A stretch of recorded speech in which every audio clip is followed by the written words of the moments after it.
Hello, lovely, and welcome to the Essence of Expression podcast. Get ready to explore insights, lessons, practices, and wisdom from life for life. I'm your host, Arejay, healer, teacher, student, and sage.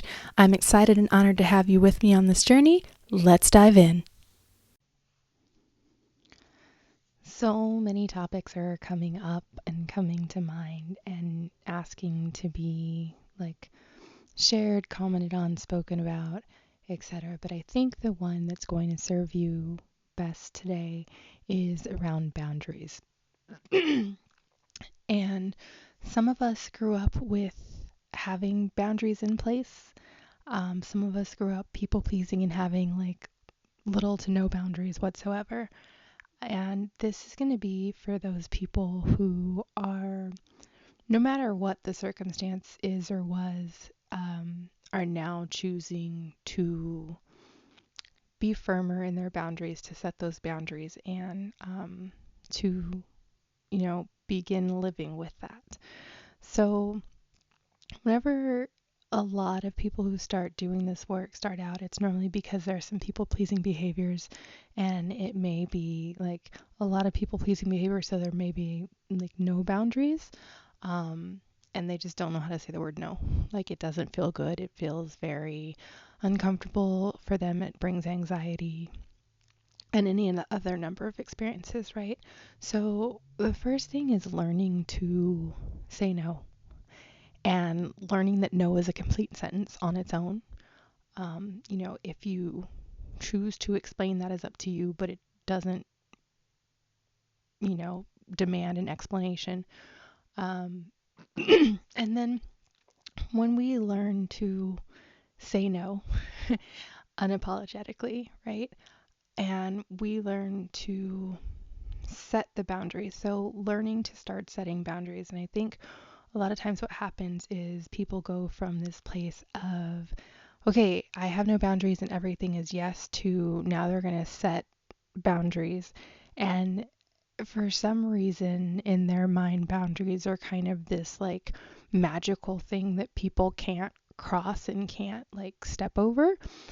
They can, right? So the boundaries, when people first start doing boundary setting, a lot of people have this mistaken conception that boundaries are in place and kind of regulate other people's behavior. They do not. Okay. People are allowed to do whatever the fuck it is they're going to do, right? Their choice is their choice. Right, wrong, vicious, nurturing, whatever, right? Their choice is their choice. So what it really is our boundaries, our guidelines for our behaviors, and they're guidelines for the people who actually want to be in our lives, right? But more importantly, it's going to dictate to you how you move, right, in your life.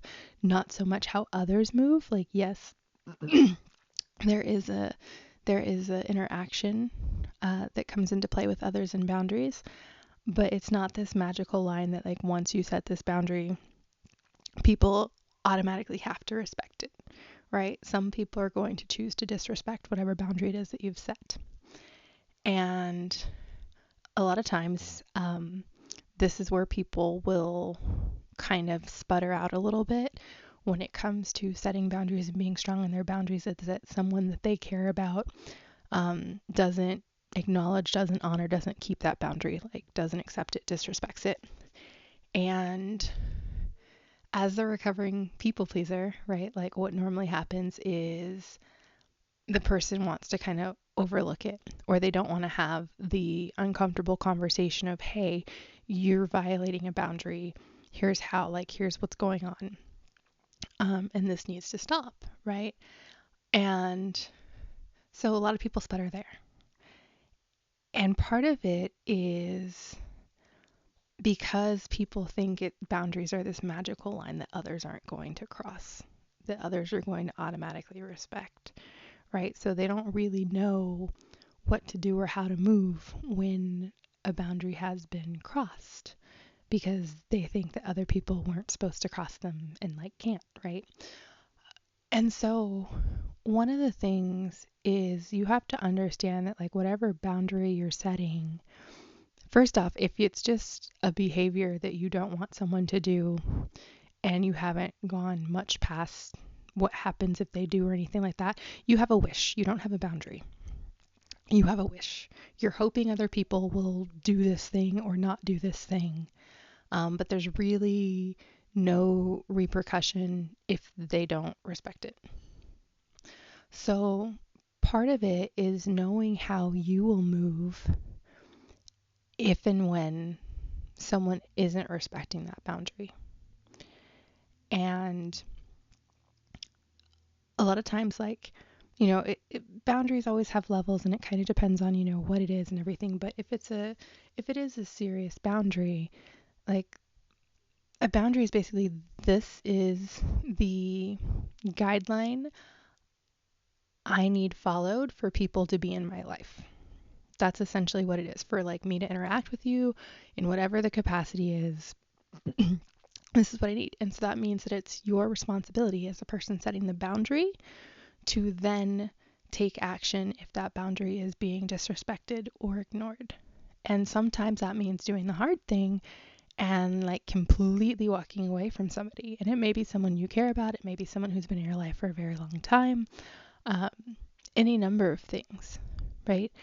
But the boundary, like the responsibility of holding that boundary and maintaining its integrity, is on the person setting the boundary. Okay.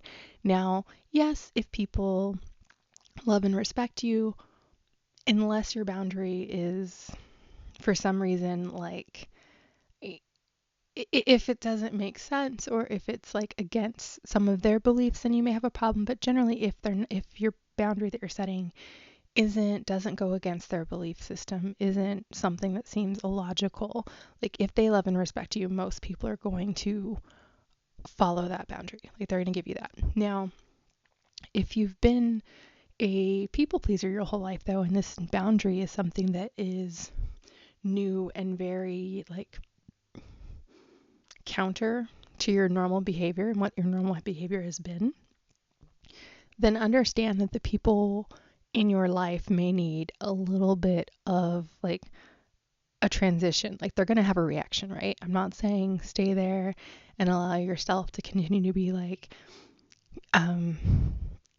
like exploited or used or whatever. That's not what I'm saying. But do expect that, especially if it's something where, like, hey, for the longest time you've always said yes to this thing and it's a thing that you've always hated, and now you're putting this boundary in place, that is something that you do not do, right? People are going to react to that because they're used to the version of you that has always done this thing, and forever, however long you've been doing it, however long they've been in your life, like, that's their norm, and you're now upsetting their norm. So they're gonna have a little bit of a reaction. I mean, some people may have a really big reaction, but it all depends, right? So I'm not saying that, hey, set your boundary and then like start immediately like cutting people out the moment they violate or disrespect it, right? Some boundaries require that, some boundaries do not. And it's up to you to know the difference. And it's also up to you to understand and know how much grace you want to give a person with each particular boundary that you're setting, right? And what I mean by that is, so maybe it's a boundary that's not, it's not the end all be all. It is not like a huge violation. Maybe you may want to, I would say you'd probably want to remind people in general, but like if it's something like life threatening or stuff, like that's not what I'm talking about. I'm talking about normal, everyday, typical, like you're still safe things. And so, knowing how many times are you willing or do you want to remind a person of this boundary? How much effort do you want to put into helping them understand and be able to observe this boundary, because you actually think that they do want to respect it and maybe you're just in an adjustment period? Versus, at what point do you say no. Like you're just being disrespectful. Like it's not a transition thing. It's not, like you're just blatantly not trying, and at this point that's not going to work.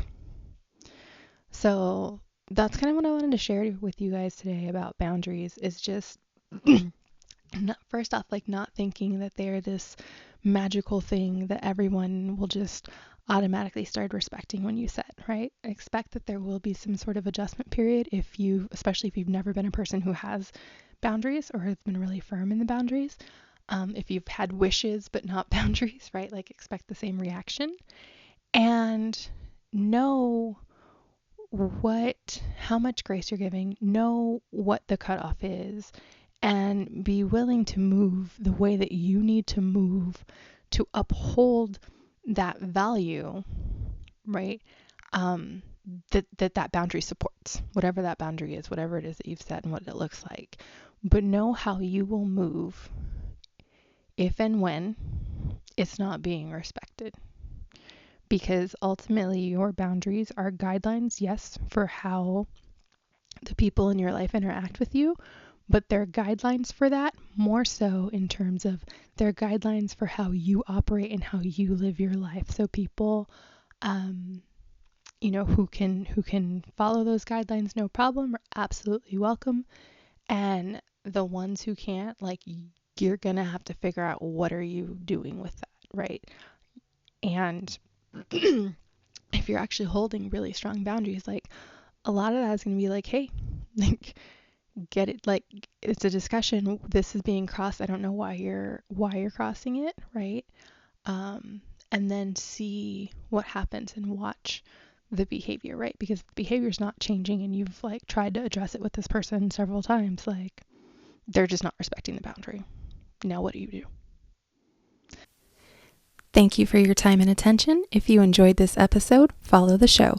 And if someone came to mind while you were listening, share this episode with them. I hope you have a wonderful rest of your night or day, and I'll talk to you soon. Take care.